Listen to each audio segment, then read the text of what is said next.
The bill had stated, all up until now, that registration would be required within 180 days, which is 6 months after the adoption of this ordinance. However, it had come to our attention that we wouldn't be able to do that. We won't be able to register any nonconforming use certificate or registration of a vacation rental until after rules of procedure have been adopted. It's a part of a requirement of our code. So the planning department will have to adopt rules of procedure, and that is also a public process before we can even begin the 180-day clock start ticking. And just for clarity purpose, I mean, I'm supportive of this, and but for everybody involved, how long is this process going to take? Formulating rules, going through public hearing, just so we can kind of have an approximate timeline for the public to know if this bill does go through. How long does that process take? Darren Arai, Deputy Planning Director. Good afternoon.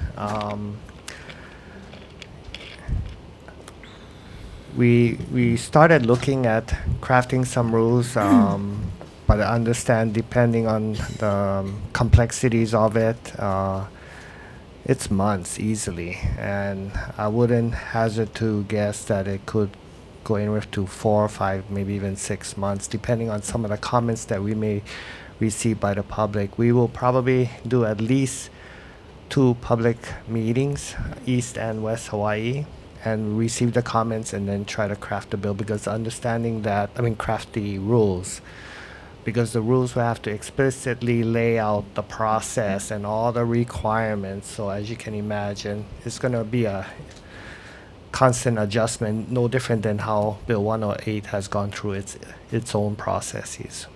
What's the reason? Why would it have been triggered by rules of practice and procedure? What kinds of rules of practice and procedure were you guys contemplating? The rules and practice and procedures would be addressing the entire application process, enforcement, details down to what kind of submittals you would need to provide. Trying to think what else. But clearly things that if the bill passed today and we tried to enforce, we wouldn't be able to. We wouldn't be able to take in a registration right now and tell folks what they have to turn in. We would know if we got a complaint from somebody, how to go about, processing it.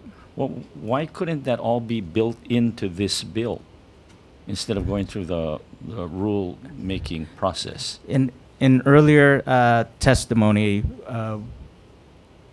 I had said that pass the bill first. Once we know the intent of the bill, then we can create the rules and procedures around it to match the intent of the bill.